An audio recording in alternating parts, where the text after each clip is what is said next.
Boa noite, Dom. Isso que estou prestes a contar aconteceu quando eu tinha 18 anos. Hoje estou com 22 e moro em San Antonio, Texas. Era o meu último ano no ensino médio, mas foi bem naquela época que a Covid começou a se espalhar de forma intensa e tudo começou a fechar, incluindo a minha escola.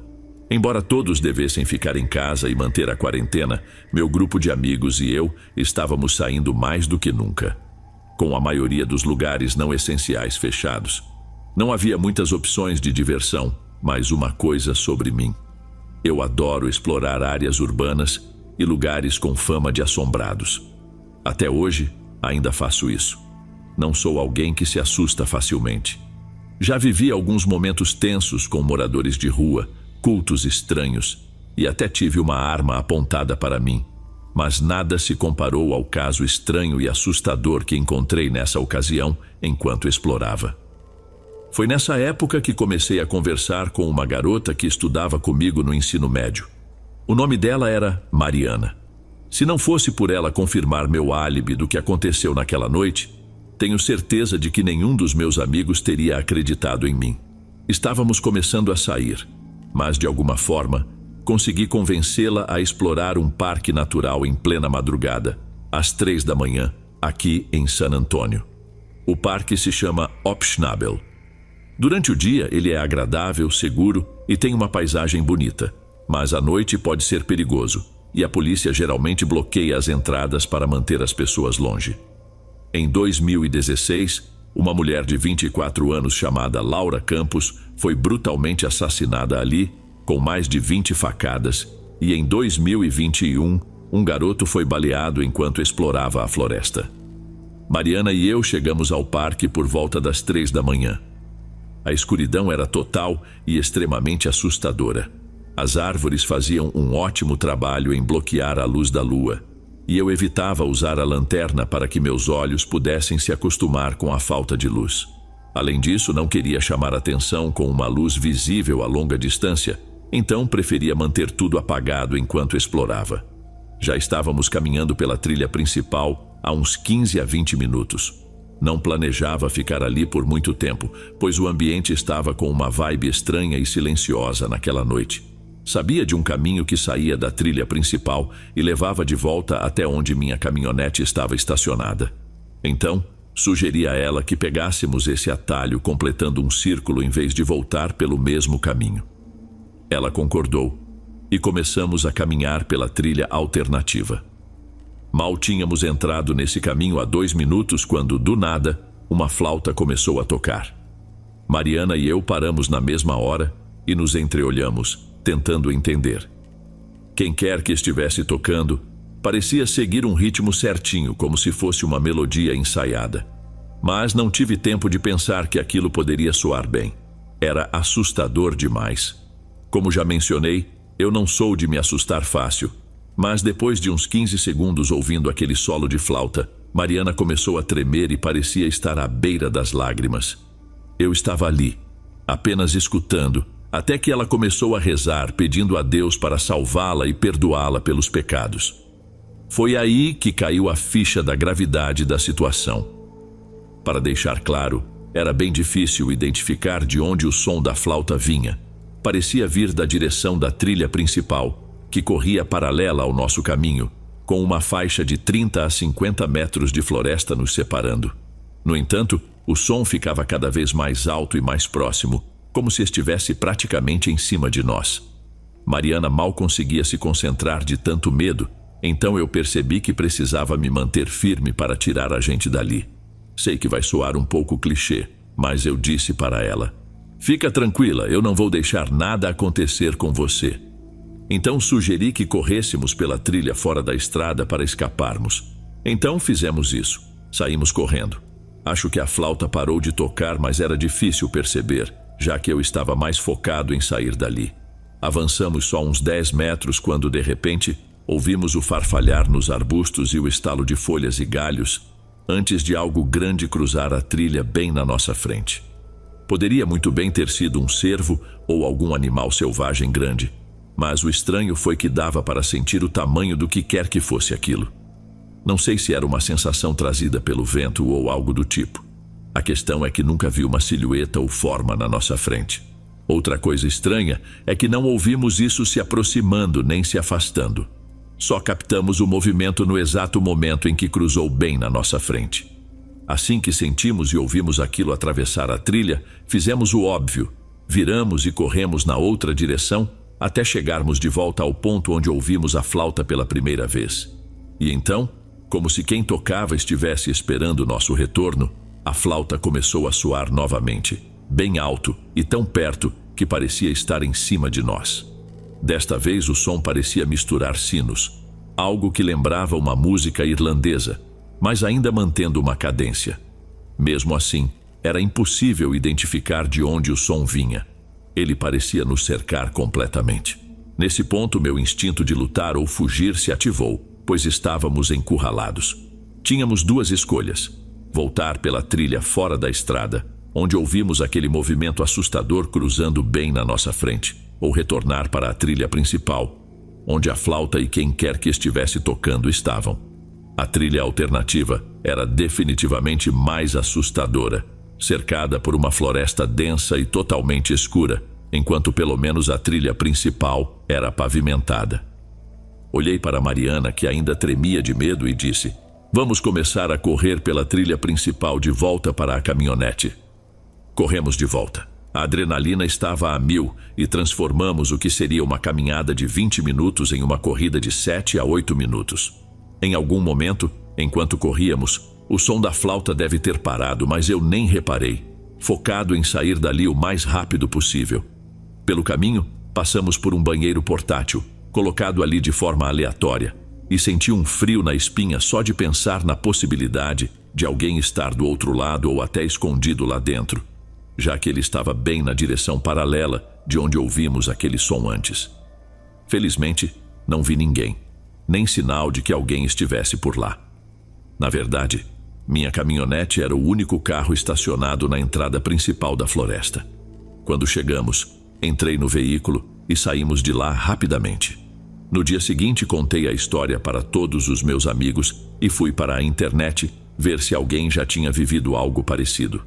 Algumas pessoas relatam encontros com fantasmas, cultos ou até animais fazendo barulhos assustadores, mais uma melodia suave e ritmada de flauta. Não encontrei nada sobre isso, ou talvez eu não tenha procurado o suficiente. Tentei considerar todas as possibilidades.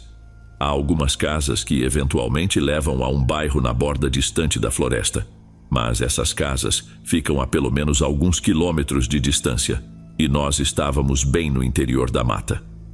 Não teria como o som ter viajado tão longe, ainda mais considerando que eram 3 da manhã e a flauta soava tão clara quanto o dia. No fim das contas, nunca descobri quem estava tocando aquela flauta ou o que cruzou na nossa frente. Enquanto escrevo esta história, ainda sinto arrepios. Quanto mais penso no que aconteceu, mais isso me parece algo paranormal do que uma experiência assustadora comum. Eu realmente não sei se era uma pessoa, um fantasma, um culto ou outra coisa. Ainda espero que alguém possa me dar uma explicação racional para o que vimos. Desde então, nunca mais voltei àquela floresta à noite. Continuo explorando lugares misteriosos, mas nunca mais encontrei algo assim. Antes de irmos para o próximo relato, se você é novo por aqui, não se esqueça de se inscrever no canal e ativar o sininho para receber as próximas histórias. Sua presença é importante e seu apoio é essencial. Bem, vamos continuar.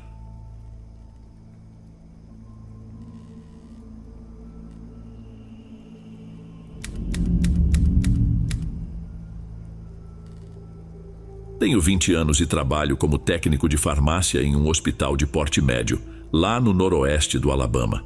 Meu turno é noturno, começando no início da noite às 6 e vai até às 4 da manhã. Além disso, também cuido do abastecimento das salas de cirurgia.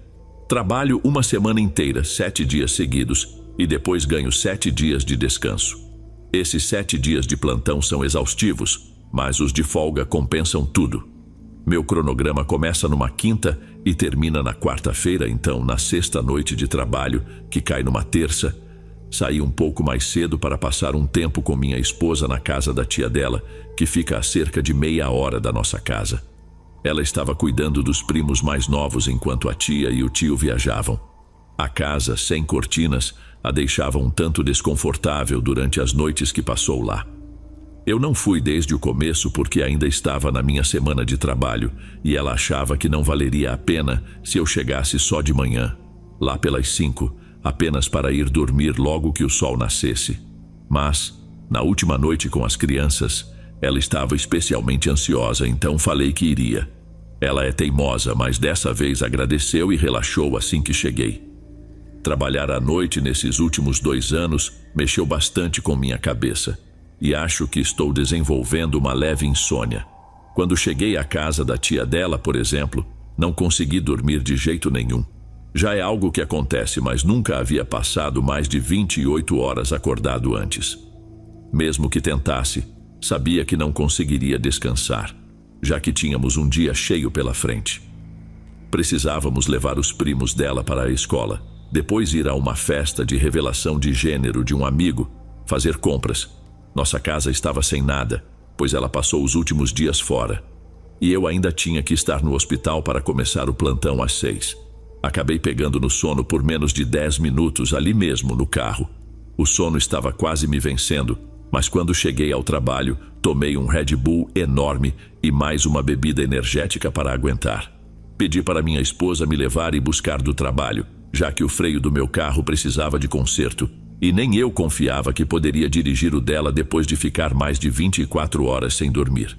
Já era noite de quarta-feira e eu estava acordado desde a tarde de terça, por volta das 2. O turno começou bem. Eu sabia que se me mantivesse ocupado, o cansaço não me pegaria tão forte. Com os fones de ouvido, abastecia as salas de cirurgia ao som de música. Como era uma noite no meio da semana, algumas cirurgias ainda estavam em andamento, e a equipe de limpeza cuidava das salas de operação já usadas. Às vezes, o pessoal da cirurgia entrava na sala onde eu estava para pegar algo que faltava na sala deles. Nessas horas, eu geralmente olhava, sorria, e eles retribuíam com um sorriso. Estava completamente imerso no meu trabalho, abastecendo a máquina Omnicell e curtindo minha música, quando ouvi a porta atrás de mim abrir. Aquele som característico, um rangido agudo, típico de dobradiças que precisam de óleo, seguido pelo baque alto de uma porta pesada de madeira se fechando. Me virei, como sempre fazia, para ver quem era, mas não havia ninguém ali. Não me incomodei. Pensei que talvez alguém tivesse aberto a porta, me visto ali e preferido ir para outra sala. Então continuei o trabalho. Quando empurrei o carrinho para a próxima sala, notei que a luz estava apagada. Abri a porta e naquele momento tive a impressão de ver alguém agachado perto da máquina Omnicell, mexendo na lixeira de objetos cortantes. Para quem não conhece, essa é uma lixeira especial para descartar agulhas e frascos após o uso, sem misturá-los ao lixo comum. Houve um caso de alguém que foi flagrado fazendo isso atrás de morfina e acabou demitido. Acendi a luz, pronto para perguntar o que a pessoa estava fazendo, mas quando a luz se acendeu, não havia ninguém ali. Ok, agora comecei a sentir um leve arrepio. Eu não sabia quanto tempo alguém precisa ficar sem dormir para começar a ter alucinações. Então me convenci de que provavelmente era só minha mente pregando peças. Respirei fundo, tentei me acalmar, terminei de abastecer as salas de cirurgia sem mais incidentes e voltei para a farmácia. Todas as noites, por volta das 2 da manhã, precisamos entregar medicamentos específicos nas estações de enfermagem para os pacientes. Vou usar o 5º andar como exemplo para explicar como os andares são organizados. No centro, há 3 elevadores. Saindo para a esquerda, você encontra o setor 5 e do 100 e o 5 e do 200. E para a direita, o 5 e de 400 e o 5 e 500. Cada lado tem 2 alas. Uma com os quartos numerados de 5 e o 105 a 5 e o 115 e a outra com quartos de 5 e o 201 a 5 e os 15. Esse padrão se repete em cada andar. E para simplificar, vou me referir aos setores como 51, 52 e 54, 55. Recentemente, o lado 54, 55 do 5º andar estava em reforma. Os pacientes foram temporariamente realocados para o 3º andar, o chamado andar de transbordo. Naquela noite em específico, o lado 54, 55 estava vazio. já que o hospital estava relativamente tranquilo. Subi pelo hospital entregando os medicamentos de andar em andar até alcançar o 5º. Depois de finalizar a entrega no lado 51, 52, decidi verificar o andamento da reforma no lado 54 e do 55. Ao entrar, senti um arrepio. Não havia enfermeiras nem pacientes, só corredores longos e vazios. Embora eu esteja acostumado a circular por áreas desertas, como as salas de cirurgia, ver os quartos de pacientes vazios trouxe um incômodo diferente. Caminhei devagar pelo lado 55. De repente, ouvi o som de uma cama de hospital chacoalhando. Ao passar pelo quarto 5512, vi o que estava causando o barulho.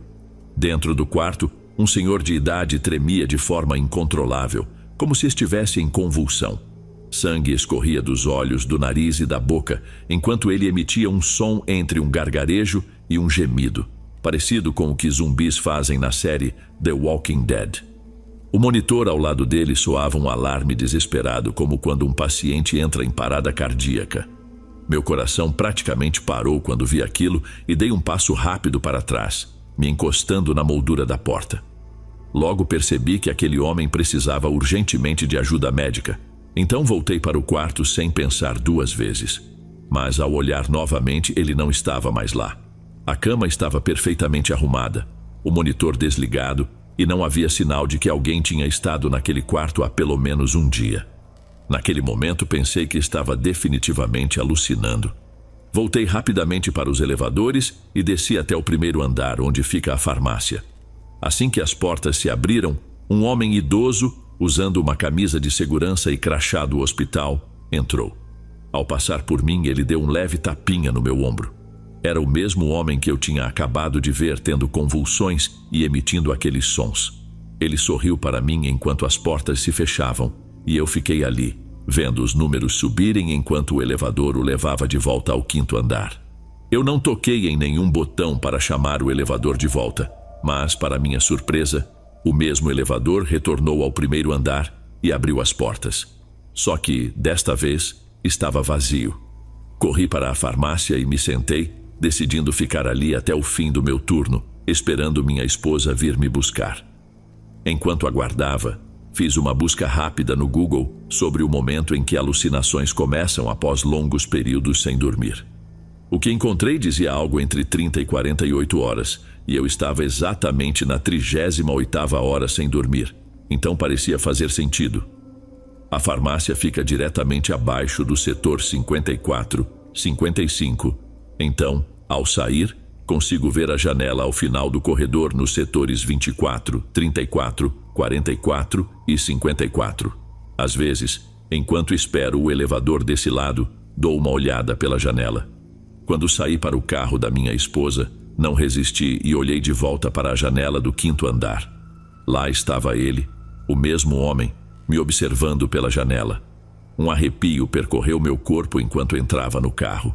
Não falei nada sobre o que tinha visto naquela noite. Até agora, não sei por que teria imaginado aquele homem específico, pois nunca o vi antes, e ele não tem nenhuma ligação com minha vida. Ainda não tenho certeza se tudo aquilo foi só uma alucinação ou se realmente aconteceu. Tudo parecia tão real. Dormi imediatamente ao chegar em casa e desde então nunca mais o vi. Mas isso foi há menos de 2 semanas.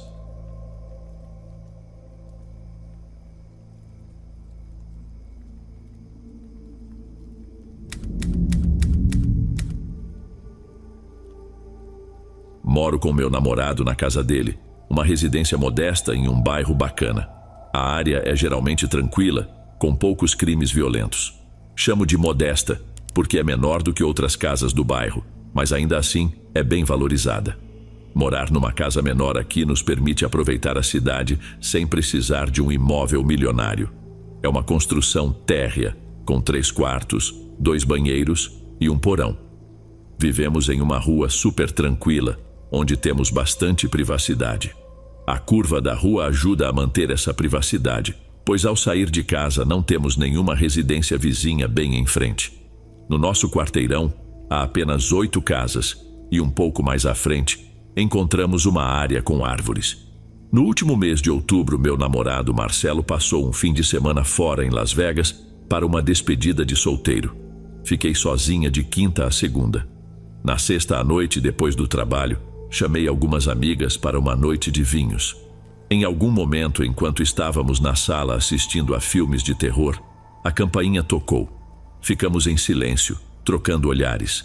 A ideia de a campainha tocar tarde da noite, enquanto víamos um filme de terror, parecia coisa de filme. Fui tentar espiar discretamente pela janela, mas não consegui ver nada. Há um painel de vidro no topo da porta, então dei uma olhada por ali. Notei que havia uns 4 carros estacionados na entrada. Quem quer que fosse sabia que havia gente em casa, mas não vi ninguém na varanda. Voltei para minhas amigas e, apesar de acharmos aquilo esquisito, acabamos aceitando que poderia ser só uma brincadeira de mau gosto. Quando todas foram embora, já era tarde o suficiente para eu ir dormir. Só que acabei sendo acordada naquela mesma noite, menos de 1 hora depois, com a campainha tocando novamente, desta vez 2 vezes. Olhei para o celular. Eram aproximadamente 1 da manhã. Não era hora para ninguém estar à porta. Liguei direto para o Marcelo, que atendeu com uma voz bem bêbada, em meio a um barulho de bar. Ele precisou ir até um banheiro para me ouvir melhor. Quando finalmente me escutou, me disse para ficar no quarto e não abrir a porta para ninguém. Ele nem mencionou chamar a polícia, então resolvi deixar isso de lado, pelo menos por enquanto. Depois da ligação, tentei me acalmar e voltar a dormir. Assim que meu coração começou a desacelerar e eu finalmente estava me acalmando, ouvi um ruído lá fora, algo que soava como um clique. Logo depois, escutei uma batida na minha janela, seguida por uma voz masculina dizendo: "Ei, tem alguém aí dentro? Preciso de ajuda aqui fora." Naquele momento agradeci por as persianas estarem fechadas. Eu não conseguia ver quem estava lá fora e ele também não podia me ver. Só que em vez de ir embora, ele bateu de novo e falou: "Eu sei que você está aí." Isso me fez decidir ligar para a polícia. Não ouvi passos se afastando, então imaginei que ele ainda estava ali, junto à janela. Durante a chamada, sussurrei o tempo todo, explicando que havia alguém tentando invadir minha casa. Pode parecer exagero, mas eu estava apavorada e precisava que a polícia chegasse o mais rápido possível. Em cerca de 5 a 10 minutos, a campainha tocou outra vez, seguida por batidas firmes. Fui até a porta da frente e perguntei quem era. Uma voz masculina respondeu: "É a polícia." Era uma voz diferente da do homem de antes. Olhei pelo vidro e vi alguns policiais.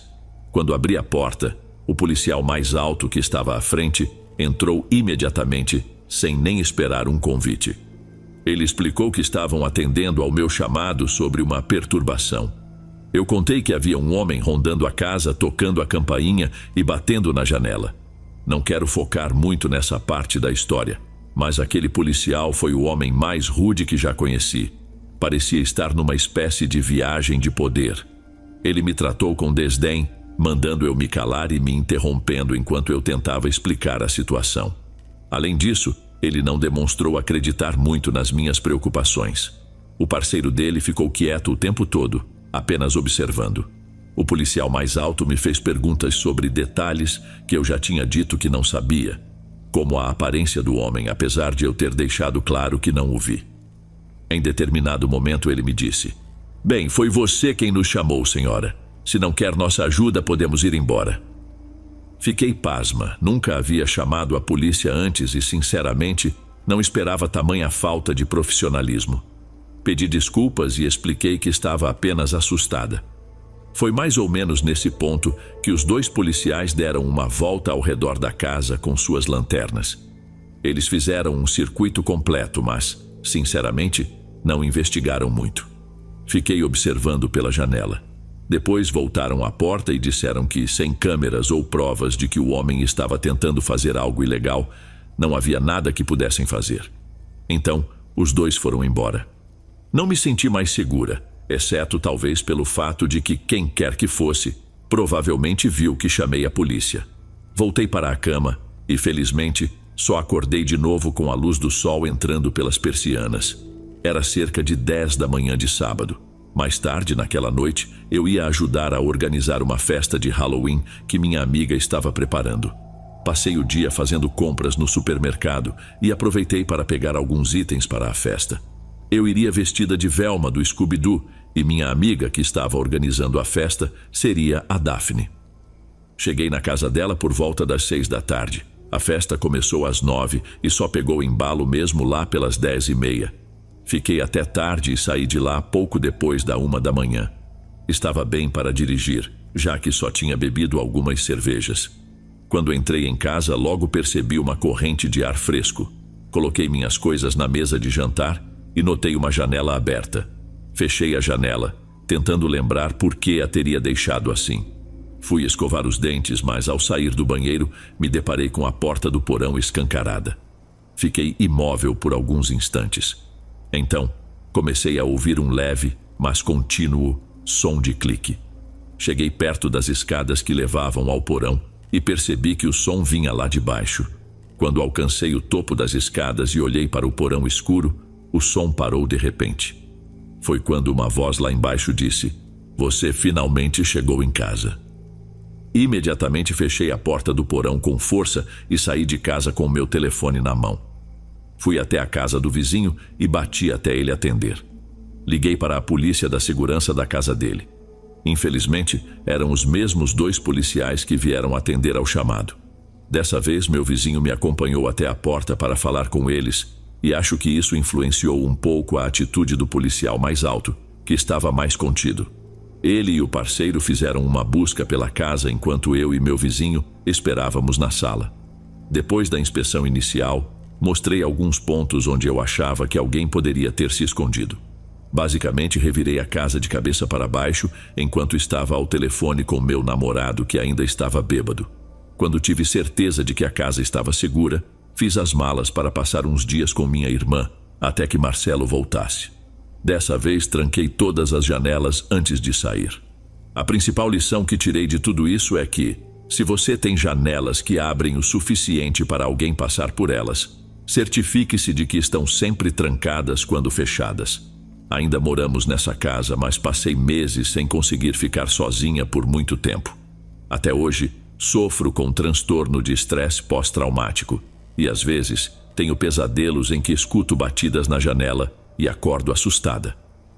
Se estiver gostando dos relatos, não se esqueça de já deixar o seu like, ele é muito importante. Bem, vamos continuar.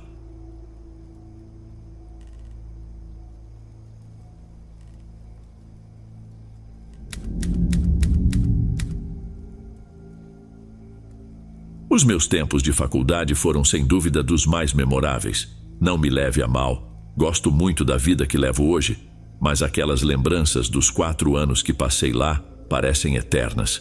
Para quem está vivendo essa fase agora, meu conselho é simples: não a subestime, pois passa voando. Eu estudava em uma universidade à beira-mar, com o campus literalmente de frente para a praia. Esta história se passa enquanto eu atravessava o ritual de iniciação com a minha turma. Caso não saiba, essa iniciação é praticamente um semestre inteiro de provas e desafios para todos que foram convidados a entrar na fraternidade. Grande parte do que acontece nessa época é melhor nem mencionar. Mas enfim, era a última semana antes de nos tornarmos oficialmente irmãos de fraternidade. Em geral, essa semana final é quando a fraternidade dá uma intensificada nos desafios, por assim dizer. Sabíamos que em algum momento dessa última semana teríamos de enfrentar o tão temido desafio da praia. Basicamente, aqui vai o que acontecia. Os veteranos nos levavam cerca de 20 quilômetros pela costa na noite de sexta-feira e nos davam 1 hora para acabar com um enorme barril recheado de sabe-se lá o quê.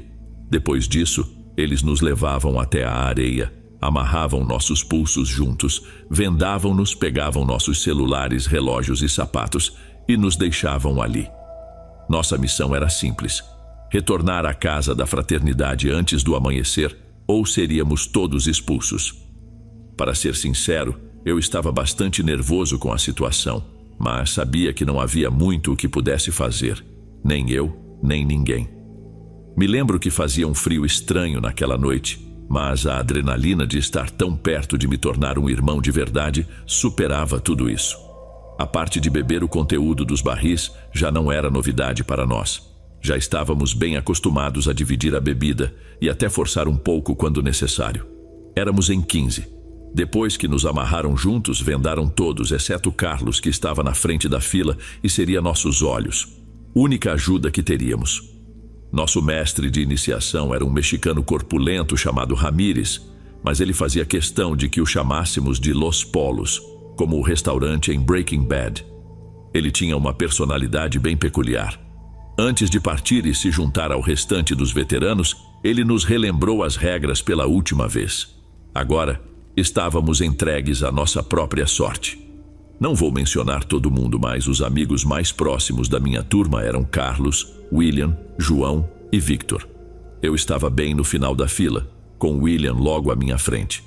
Carlos liderava o caminho. Sem nossos celulares parecia um martírio. Não tínhamos como saber quantos quilômetros havíamos percorrido ou quanto tempo ainda restava.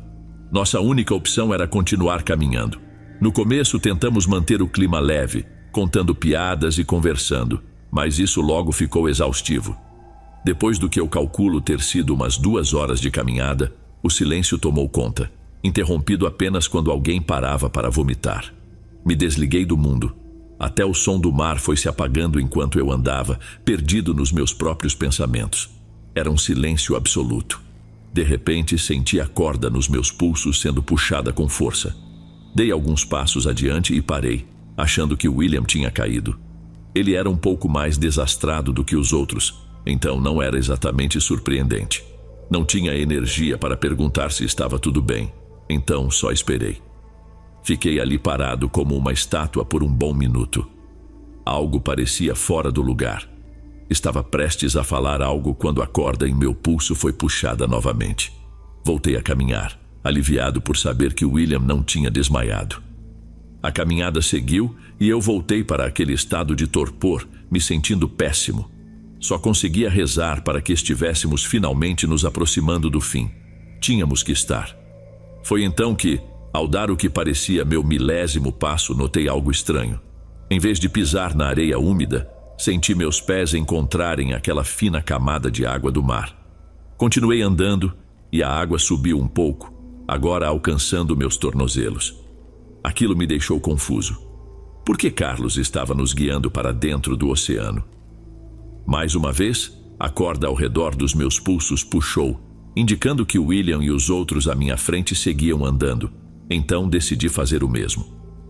Na minha cabeça, imaginei que talvez alguém estivesse com vontade de lavar os pés, por algum motivo. Já que ninguém parecia incomodado, eu também não ia ser o primeiro a questionar. Por um tempo, a água se manteve na altura dos tornozelos, acompanhando o vai e vem das ondas. Mas, depois de um momento, senti que ela começava a subir de novo, agora chegando confortavelmente às minhas canelas. Carlos só podia estar tirando uma com a nossa cara. Que outra explicação faria sentido? Como se toda essa atividade não fosse cansativa o suficiente, ainda precisávamos lidar com a água, o que só nos atrasaria. Logo depois comecei a ouvir um som distante. Prestei atenção e percebi que era o ruído de um motor de barco funcionando devagar. À medida que continuávamos andando, o som ficava cada vez mais alto, indicando que estávamos nos aproximando ou que ele vinha em nossa direção. Eu já estava bem desconfortável. A água quase alcançava meus joelhos. Então quebrei aquele silêncio que parecia durar horas. Pessoal, o que é que estamos fazendo dentro d'água? Esperei, ainda mais confuso ao perceber que ninguém me respondia. Gente! Chamei outra vez, agora com um tom de preocupação. Nada, silêncio absoluto. O pânico começou a tomar conta de mim e a sensação de estar vendado ficou insuportável. Eu precisava ver o que estava ao meu redor. Levantei os pulsos na direção do rosto, tentando tirar a venda. Assim que comecei, senti a corda sendo puxada para longe, forçando meus braços para baixo novamente. Soltei um palavrão, abaixei a cabeça e consegui desfazer a venda com os dedos antes que a corda fosse puxada de novo. Para meu horror, não era William que estava me guiando. Em vez disso, encontrei o olhar de um homem desconhecido, de meia idade, segurando o fim desfiado da corda que prendia meus pulsos. Olhei, chocado, para o pedaço cortado da corda em sua mão, e então vi o que havia feito o corte. Uma longa faca de cozinha enferrujada na sua outra mão. Atrás dele, um barco balançava nas ondas, e eu pude ver mais 3 silhuetas sombrias a bordo. Soltei um grito desesperado antes que ele pudesse reagir, puxando meus braços para cima com toda a força que consegui. Ao mesmo tempo, ergui o pé e chutei o peito dele com tudo o que tinha. Felizmente, a corda se soltou das suas mãos. Ele tentou se segurar na minha camisa, mas o tecido rasgou com um barulho alto. Ele caiu na água, segurando um enorme pedaço da minha camiseta branca. Mas eu já estava correndo em direção à terra o mais rápido que podia, com os pulsos ainda amarrados. Segundos depois ouvi um splash mais distante. Alguém tinha pulado do barco. Nem me dei ao trabalho de olhar para trás. Só continuei correndo. Estava mais ou menos na metade do caminho para a areia, quando algo passou voando perto da minha cabeça, a poucos centímetros da minha orelha direita. Era a faca. Eu a vi passar por mim antes de sumir na água.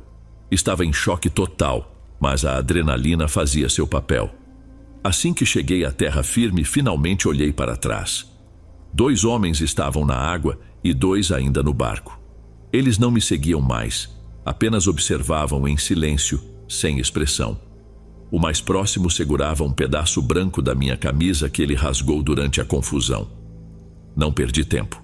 Corri pela praia e fui direto para a rua. Já havia amanhecido, mas a fraternidade era a última coisa na minha cabeça.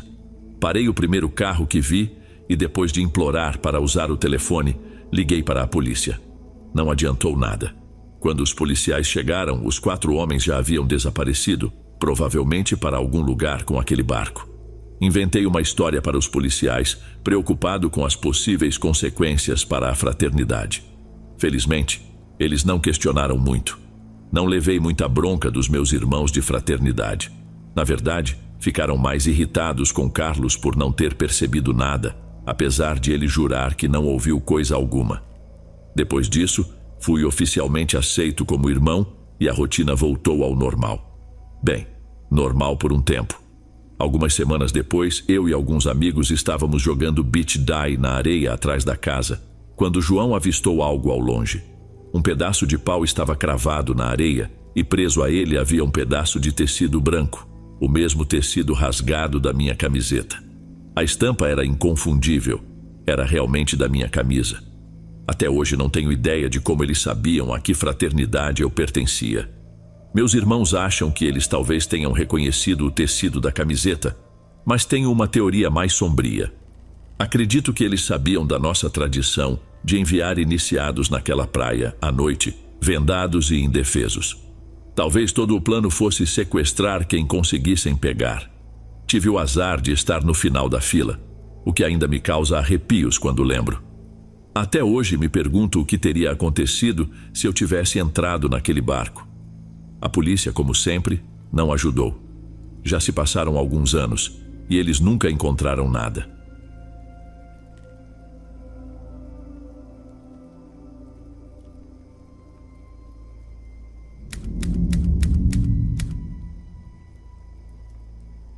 Há mais ou menos um ano, vivi uma experiência que finalmente decidi compartilhar agora. Tenho 19 anos e sou universitário. Naquela época, em processo de ingresso em uma fraternidade no meu campus. Estudo em uma universidade conhecida pelas festas, localizada no sul do país, onde a cultura das fraternidades é levada muito a sério.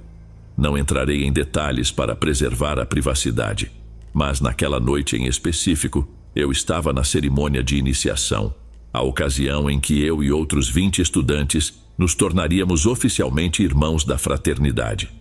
Durante o período de admissão, que dura alguns meses, os membros mais antigos nos faziam passar por situações estranhas, tarefas peculiares, como nos vender ou nos levar para lugares inusitados. Você sabe, aquelas clássicas brincadeiras de trote. Naquela noite tudo seguia esse padrão. Vendados, saímos da casa da fraternidade por volta das 10h30 da noite.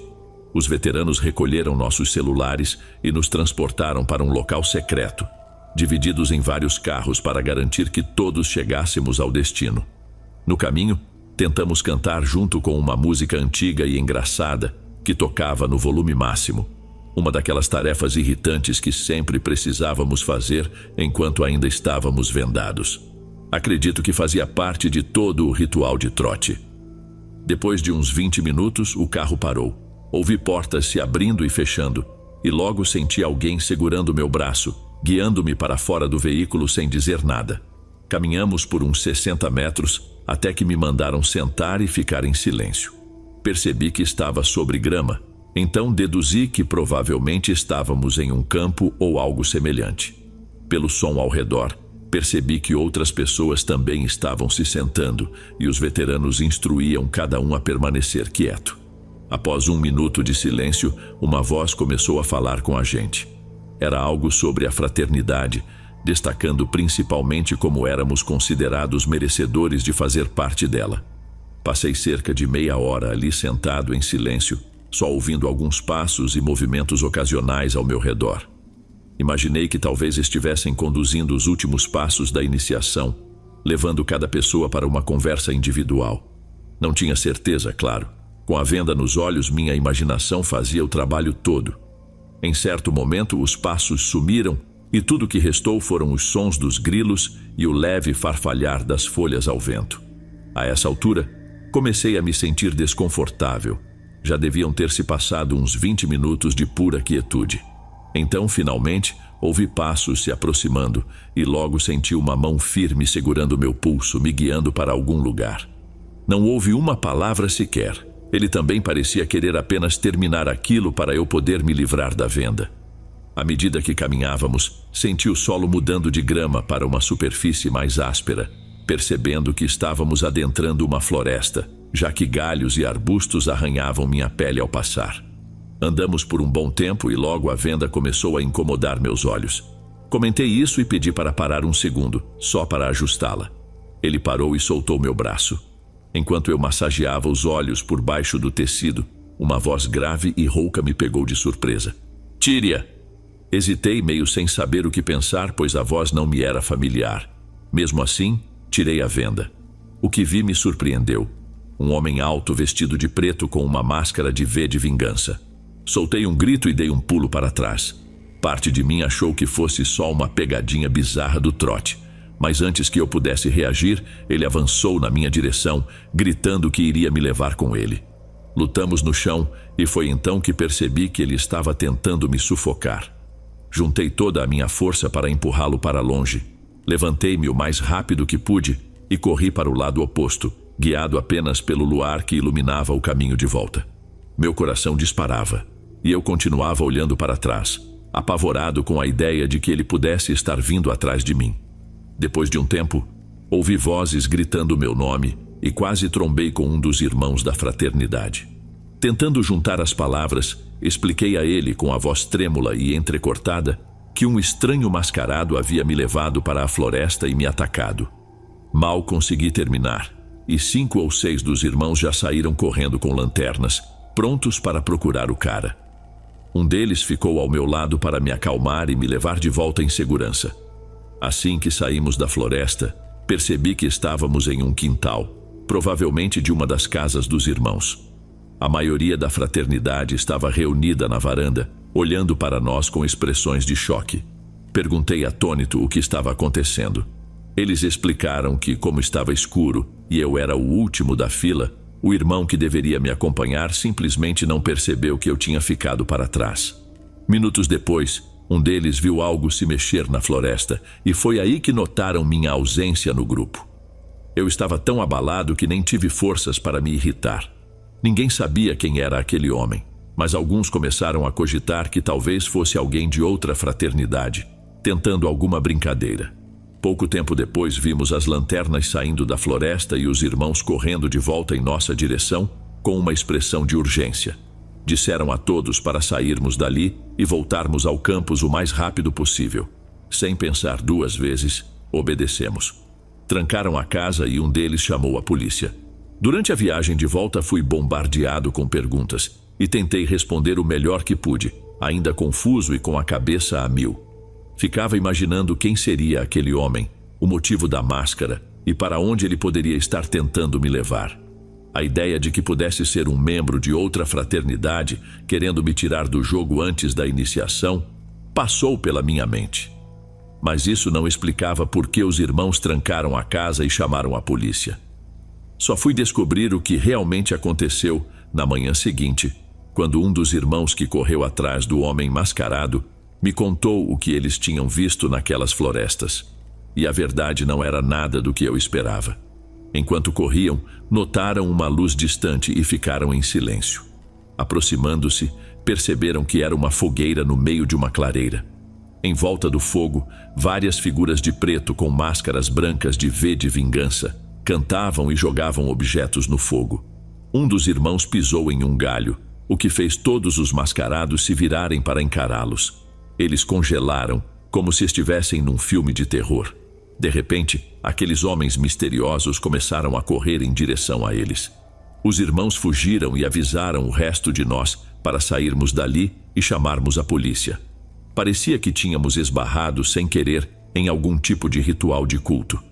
Por várias noites não consegui dormir, tentando esquecer o que aconteceu. Mas um detalhe que soube alguns dias depois só fez aumentar meus arrepios. Enquanto alguns irmãos jogavam futebol no quintal da casa, encontraram uma máscara branca de V de vingança, pendurada em uma árvore próxima. Chamaram a polícia e os oficiais a recolheram para análise. Não sei se aquelas pessoas foram capturadas ou se a polícia investigou algo a fundo.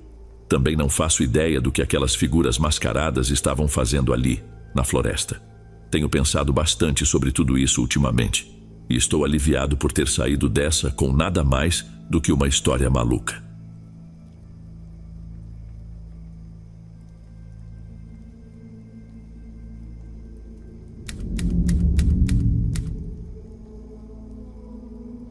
Já faz um bom tempo desde que terminei a faculdade.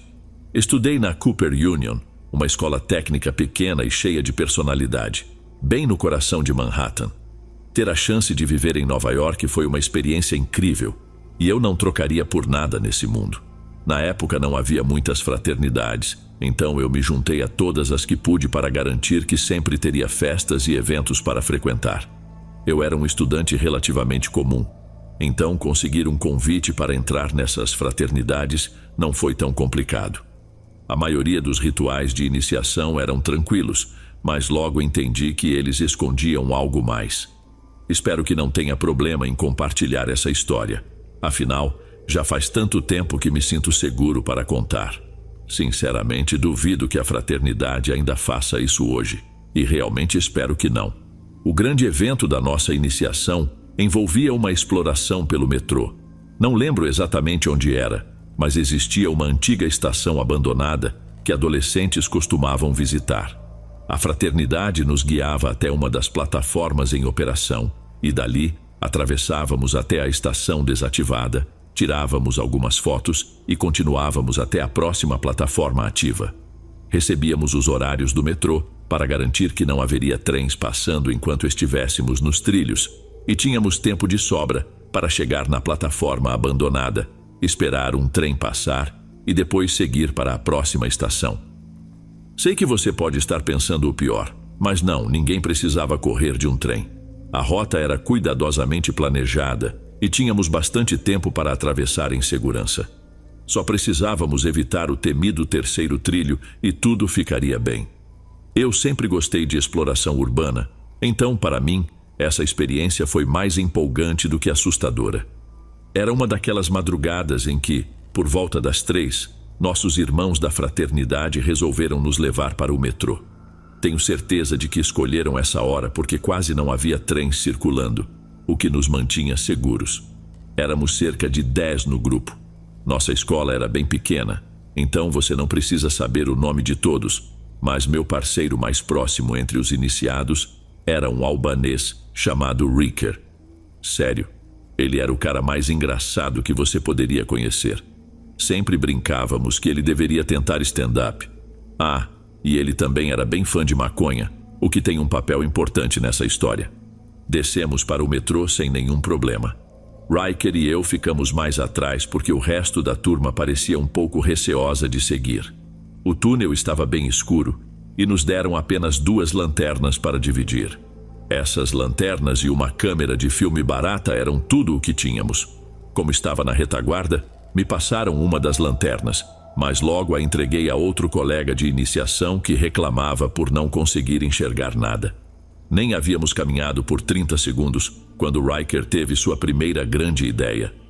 Ele puxou um baseado que já estava pronto do bolso do casaco, deu um sorriso e fez um sinal para que eu parasse.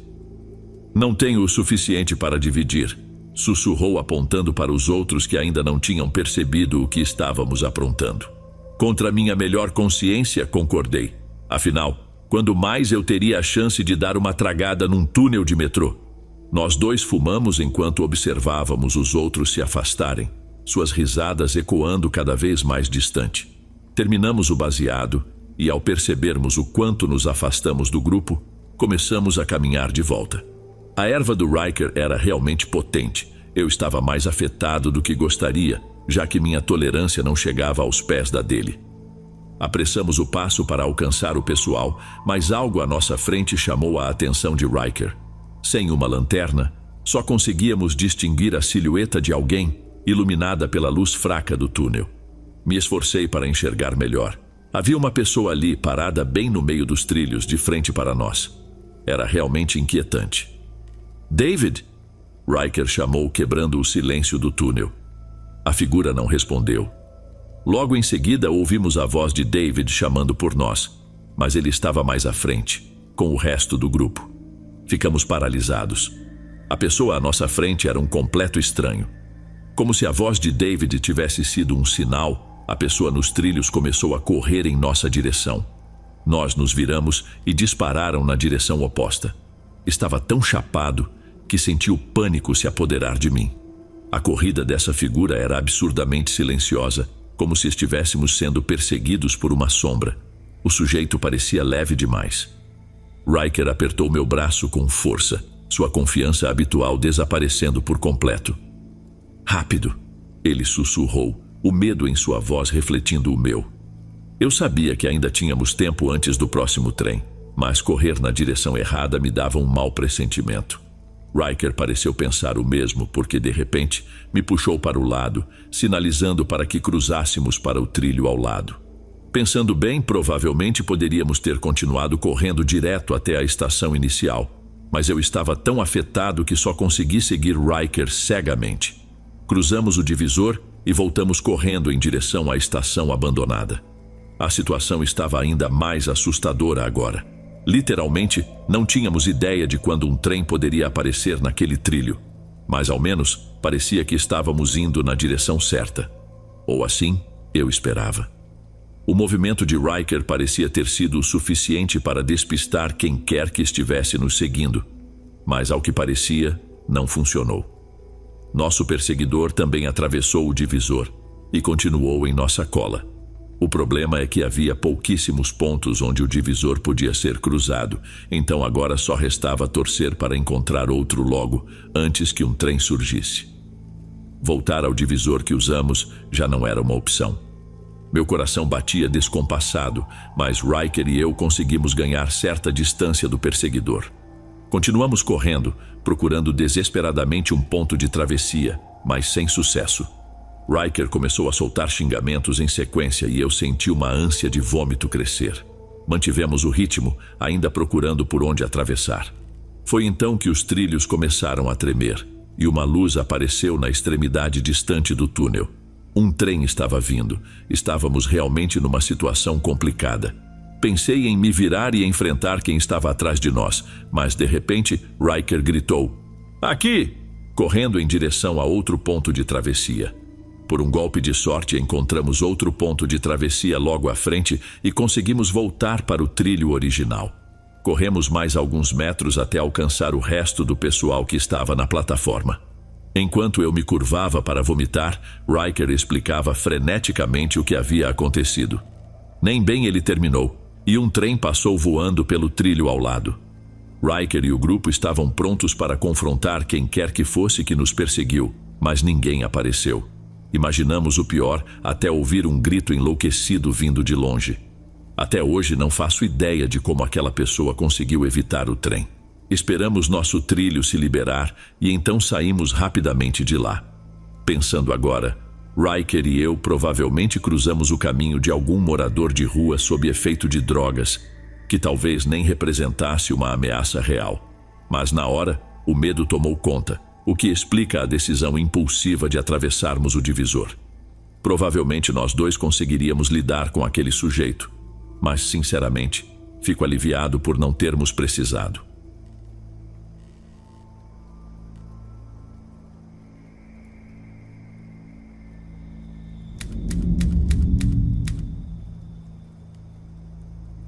Poucas pessoas vivem algo tão marcante em uma idade jovem que acaba ficando com elas para sempre. Eu sou uma dessas pessoas.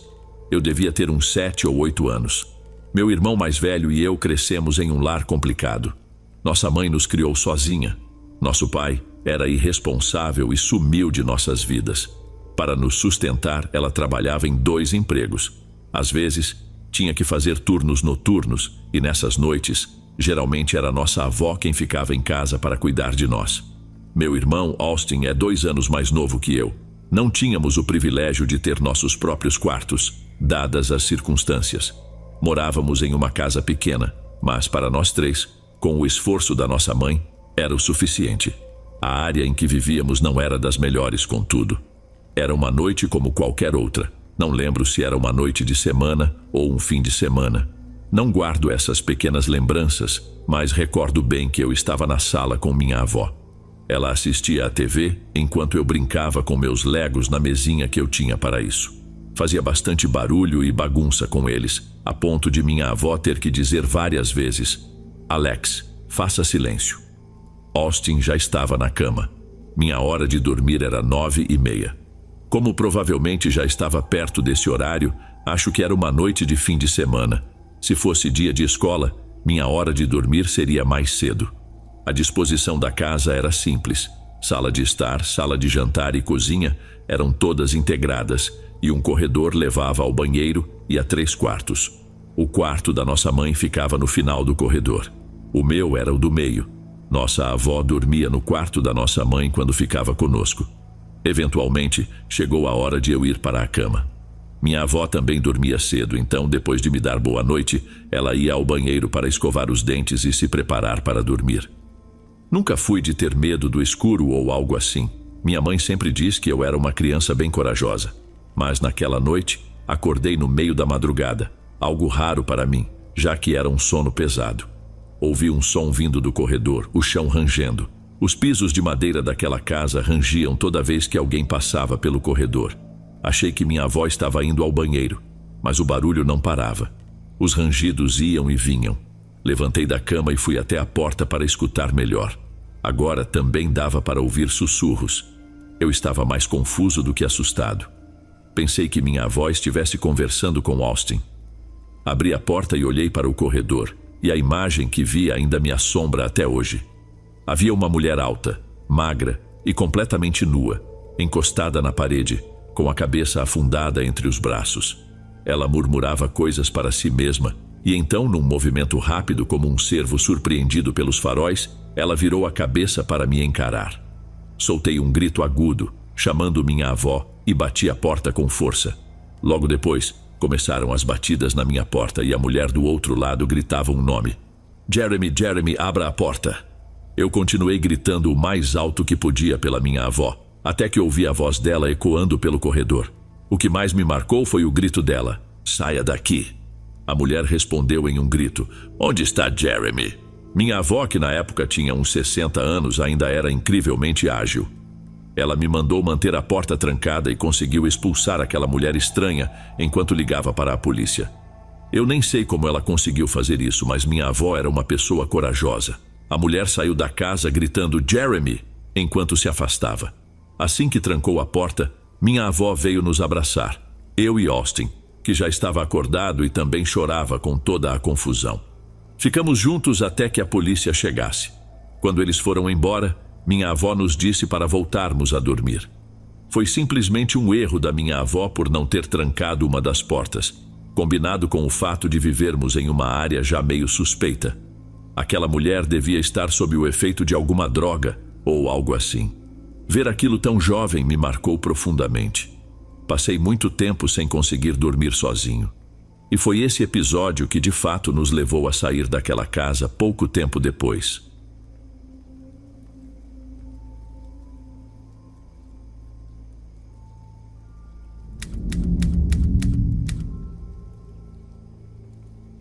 Deixe-me te situar antes de começar a história. Quando eu tinha 19 anos, levava uma vida bem comum.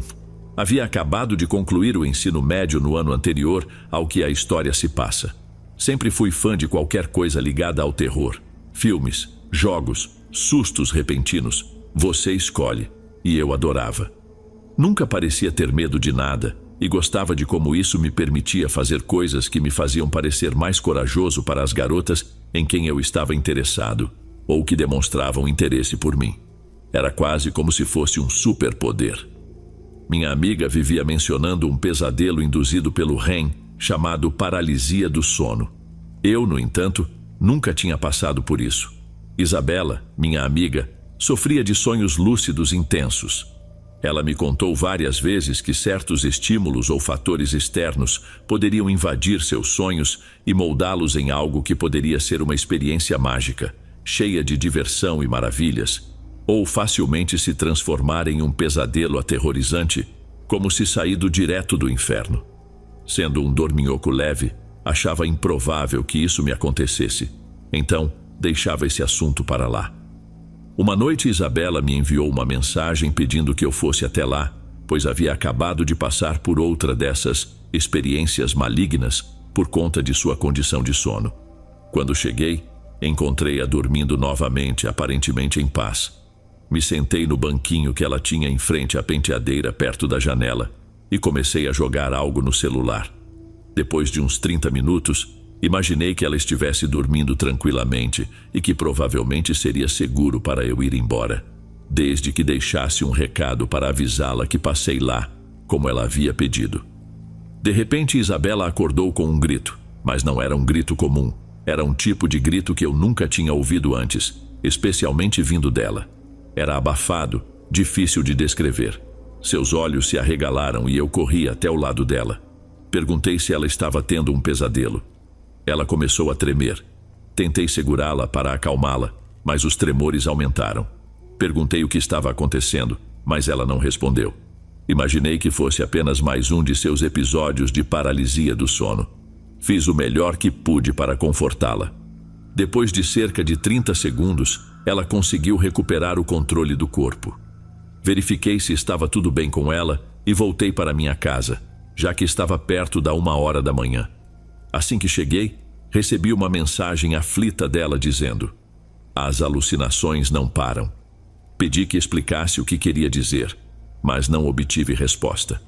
Depois de uns 30 minutos, decidi voltar à casa dela. Quando cheguei lá, vi luzes vermelhas e azuis iluminando a varanda e as placas de rua ao redor. Corri até a casa, desesperado para entender o que tinha acontecido. Quando me aproximei, vi Isabela conversando com um dos policiais no local. Ao tentar falar com ela, tanto Isabela quanto o policial me levaram para uma área mais afastada. O que descobri ainda me dá calafrios até hoje. Aparentemente, naquela noite, quando fui até a casa de Isabela, ela não estava realmente dormindo. Ela estava fingindo. Logo atrás de mim, escondido em seu armário, havia um homem alto e magro, sem teto. A polícia também encontrou uma grande faca de cozinha com ele. A teoria é que Isabela pensou que estava passando por um episódio, mas, na verdade, esse homem muito real estava silenciosamente se aproximando dela em seu quarto. Parece que minha entrada na casa foi o suficiente para assustá-lo e fazê-lo se esconder, e minha presença ali o manteve oculto. Isso deu tempo para Isabela ligar para o 911 e reportar a situação, o que fez com que a polícia chegasse logo depois que saí. Felizmente, o homem foi rapidamente levado sob custódia.